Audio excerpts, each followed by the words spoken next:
ameba es conocida como una bacteria que come el cerebro y recientemente cobró la vida de un niño en el estado de la Florida.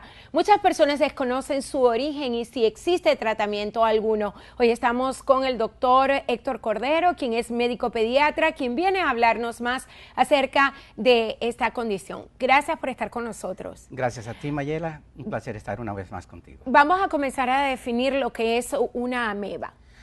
Hay que estar un poquito, como dices, definido, porque por lo generalmente conocemos la ameba como la que produce diarrea, infecciones intestinales, que es la que comúnmente se coge en los países tercermundistas. Esta es una ameba muy poco común y difícil de contraer. ¿Por qué, doctor?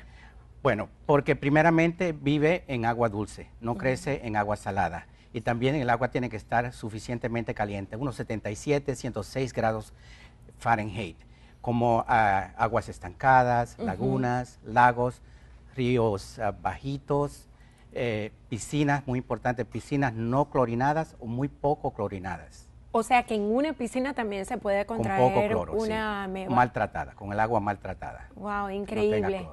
Entonces, cuando estamos hablando de esta ameba, ¿cómo afecta a la persona directamente o en este caso a los niños? Sí, vamos a comenzar cómo se contrae. Por lo generalmente lo dijiste, es de niños y adolescentes o personas con el sistema inmune comprometido o muy bajo. Mira, esto parece que viene de una película de terror, porque este microorganismo entra por la nariz, hay un nervio, se llama el nervio olfatorio en la nariz, por ahí sube al cerebro. Una vez en el cerebro, este microorganismo tiene un aparato succionador que succiona y mata las células cerebrales y finalmente produce la muerte. Es terrible. Allí estamos viendo algunas imágenes de cómo entonces esta ameba comienza como a caminar, ¿no? A caminar y a subir por el nervio olfatorio. Por un sitio se llama la placa cribiforme. Por ahí entra el cerebro. Increíble, allí estamos viendo las imágenes. ¿Qué recomendaciones, doctor, podría darnos para prevenir el contagio de esta bacteria? Y si alguien se contagia, ¿qué es lo que debe hacer inmediatamente? Vamos a ver primero cuáles son los síntomas primarios y secundarios, porque esto tiene casi un 99% de mortalidad. Los síntomas primarios serían, como entra por la nariz, sería cambio en el olfato, cambio en el gusto, náusea, dolor de cabeza, fiebre, y después rigidez de cuellos.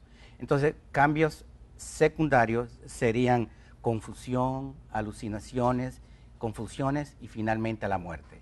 Y ¿cómo se puede prevenir? Porque casi siempre es mortal. Se previene primeramente teniendo, si es dueño de piscina o alberca, tenerla bien clorinada, muy importante. No permitir que los niños vayan a jugar en este tipo de aguas estancadas o lagunas, doctor. Lagunas calientes, aguas estancadas. Hay gente que cuando tiene calor y anda camping, o sea, andan caminando por el campo, sienten calor y se lavan la cara con agua de un pocito, de un charquito, y muchas veces por ahí es donde se contaminan. Es decir, que hay que tener mucho cuidado con este tipo de situaciones.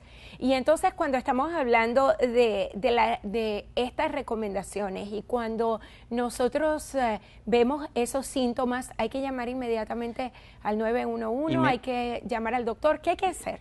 Ir a la emergencia. Vamos a ver, porque la enfermedad se contrae entre 5 a 7 días después de haber estado en contacto con el microorganismo.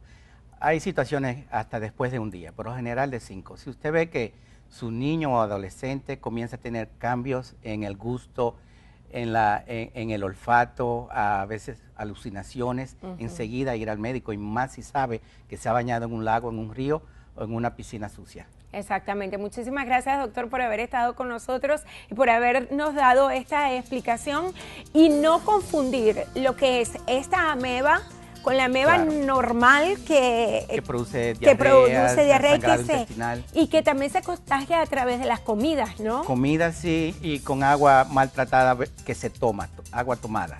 No tiene nada que ver una cosa con la otra. No. Increíble. Ojalá que no veamos más estos casos. Claro que sí, esperando que más nunca, pero... Podría pasar. podría pasar. Muchísimas gracias por haber estado con nosotros. Regresamos con más aquí en De Latinos al Día. Quédense. Gracias.